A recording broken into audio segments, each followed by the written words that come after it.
ನಮಸ್ಕಾರ ಸ್ನೇಹಿತರೆ. ಈ ಒಂದು ಚಿಕ್ಕ ಕಥೆಯ ಮುಖಾಂತರ ಇವತ್ತಿನ ಪ್ರಪಂಚ ಯಾವ ರೀತಿ ನಡೀತಾ ಇದೆ ಅಂತ ನಾನು ಹೇಳೋಕ್ಕೆ ಇಷ್ಟಪಡ್ತೀನಿ.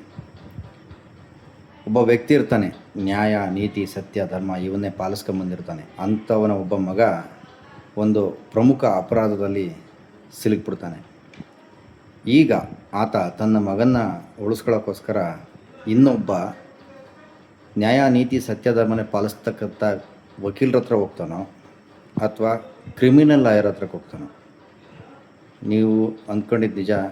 ಆಬ್ವಿಯಸ್ಲಿ ಕ್ರಿಮಿನಲ್ ಲಾಯರ್ ಹತ್ರಕ್ಕೆ ಹೋಗ್ತಾನೆ. ಯಾಕೆ ಅಂತಂದರೆ ತನ್ನ ಮಗ ಮಾಡಿರೋ ತಪ್ಪು ಅಂತ ನ್ಯಾಯ, ನೀತಿ, ಸತ್ಯ, ಧರ್ಮ ಪಾಲಿಸ್ತಕ್ಕಂಥ ವ್ಯಕ್ತಿಗೆ ಗೊತ್ತಿದ್ರೂ ಕೂಡ ತನ್ನ ಮಗನ ಉಳಿಸ್ಕೊಳ್ಳೋಕ್ಕೋಸ್ಕರ ಕ್ರಿಮಿನಲ್ ಲಾಯರ್ ಹತ್ರಕ್ಕೆ ಹೋಗ್ತಾನೆ. ಯಾಕೆ ಅಂತಂದರೆ ನ್ಯಾಯ, ನೀತಿ, ಸತ್ಯ, ಧರ್ಮ ಇವತ್ತಿನ ಪ್ರಪಂಚದಲ್ಲಿ ಯಾರಿಗೂ ಬೇಕಿಲ್ಲ.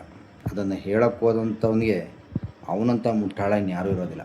ಇವತ್ತಿನ ಪ್ರಪಂಚದಲ್ಲಿ ಸತ್ಯಕ್ಕೆ ಯಾವುದೇ ಬೆಲೆ ಇಲ್ಲ.